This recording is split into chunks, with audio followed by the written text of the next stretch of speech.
নমস্কার, আমি মহুয়া। তোমাদের সবাইকে স্বাগত স্পর্শ সেভেনে। আশা করি তোমরা সবাই ভালো আছো। যারা প্রথম থেকে সঙ্গ দিলে, যারা নতুন নতুন যুক্ত হচ্ছে, লাইক করছে, কমেন্ট করছে, সাবস্ক্রাইব করছে, শেয়ার করছে, অনেক ধন্যবাদ সঙ্গ দেওয়ার জন্য, সাপোর্ট করার জন্য। প্লিজ পজিটিভ থাকো। তার সাথে এটাই বলবো, জেলা রিডিং খোলা মন নিয়ে দেখো, যেটুকু মিলবে সেটুকু নাও, জোর করে কিচ্ছু ফিট করো না। তোমাদের সবার প্রতি অনেক কৃতজ্ঞতা, ভালোবাসা। তো চলো, এখান থেকে তিনটে কার্ড নেবো, দেখে নেবো যাদের মধ্যে একদম যোগাযোগ নেই, তাদের পার্টনার কি যোগাযোগ করতে চায়। যাদের মধ্যে একদম যোগাযোগ নেই, তাদের পার্টনার কি যোগাযোগ করতে চায়। তিনটে কার্ড নেবো, দেখে নেবো যাদের মধ্যে একদম যোগাযোগ বন্ধ, যোগাযোগ নেই, তাদের পার্টনার কি চায় মন থেকে তোমাদের সঙ্গে যোগাযোগ করতে।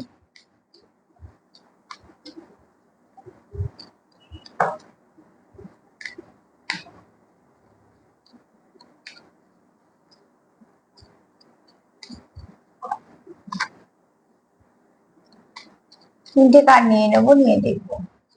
অনেকেই প্রশ্নটা তো করো যে একদম যোগাযোগ নেই, যোগাযোগ বন্ধ। কেউ কেউ লেখো যে ব্লক করে দিয়েছে, কেউ কেউ লেখো যে একটুখানি কথা বলার পর আবার সে ব্লক করে দেয় বা কথা বলে না। তো আমার সেটাই মনে হলো যে একবার চলো দেখে নিই, যাদের মধ্যে একদমই যোগাযোগ নেই, তাদের পার্টনাররা কি যোগাযোগ করতে চায়।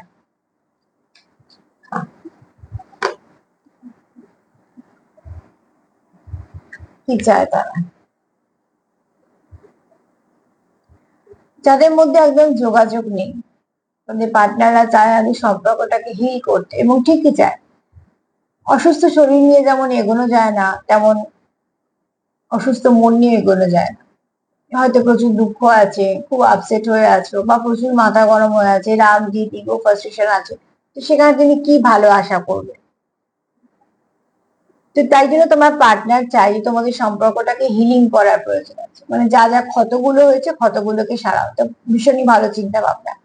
দ্বিতীয়ত, তোমাদের সম্পর্কের মধ্যে কিছু একটা গিফট আছে, ঠিক আছে, নয় ঈশ্বরের, নয় অ্যাঞ্জেলদের, নয় তো কিছু না কিছু গিফট আছে, মানে এটা কোনো ভালো কানেকশন তোমার পার্টনারের মনে হয়। আর এই ব্যক্তির জীবনে সম্পর্কতে কি চায়, ফ্লাওয়ারিশ করতে। তো অতি অবশ্যই ফ্লাওয়ারিশ করা চায়, মানে সে কিন্তু এই সম্পর্কটাকে সুন্দরভাবে এগিয়ে নিয়ে যেতে চায়। এই পরিটা দেখছো, মানে ফেয়ারি যেটা, সে একটা হাতে ছোট্ট পদ্ম ফুল তুলে নিয়ে আছে। পদ্ম, এই যেহেতু জলটা খুব নোংরা, তো সেটাকে সে ভালো করে তুলে নিয়েছে। তো এখানে তোমাদের যেটা তোমার পার্টনারের ভাবনা চিন্তা যদি বলি, তো অতি অবশ্যই চারপাশে তোমাদের মধ্যে হয়তো অনেক কিছু নেগেটিভিটি আছে, রাগ জেদ ইগো ফ্রাস্ট্রেশন, বা হয়তো থার্ড পার্টি ফোর্থ পার্টি কিছু না কিছু আছে। এই ব্যক্তি তিনটে জিনিস চাইছে এই মুহূর্তে। যোগাযোগ তো করতে চায়, তার আগে হিল করতে চায়, যেন যোগাযোগ করে আবার ঝগড়া না হয়। দ্বিতীয়ত, এই ব্যক্তি কোথাও মনে হয় যে এই সম্পর্কটার মধ্যে একটা ব্লেসিং আছে, সেটা কেন তোমরা বেশি ভালো করে বুঝবে। আর তৃতীয়ত, এই ব্যক্তি কোথাও মনে হয় সম্পর্কটাকে বাঁচানোর দরকার, প্রোটেক্ট করার দরকার, এবং সেটাকে সাপোর্ট করার দরকার। তো সম্পর্ক দুজনেই সাপোর্ট করো। তো যে ব্যক্তির সঙ্গে তোমার একদম যোগাযোগ নেই, সেই ব্যক্তি কি তোমার সঙ্গে যোগাযোগ করতে চায়? হ্যাঁ, চায়। সেই ব্যক্তি তোমার সঙ্গে মন থেকে যোগাযোগ করতে চায়, তার আগে চায় যে যা কিছু সমস্যা আছে সমাধান করে ফেলতে, যাতে আবার রিপিট না করে, এবং সেটা খুব ভালো চাহিদা। তারপরে সে চায় তোমাদের সঙ্গে সম্পর্কটা আরো একটা পেরুক, আরো অনেক ভালো হোক। আর তার কোথাও মনে হয় তোমাদের সম্পর্কের মধ্যে ভালো কিছু আছে। তো আজ তো এই পর্যন্ত। যদি আমার প্রোগ্রাম তোমাদের ভালো লাগে, তো প্লিজ লাইক করো, কমেন্ট করো, সাবস্ক্রাইব করো, সাথে থেকো। সবাই ভালো থেকো, নমস্কার।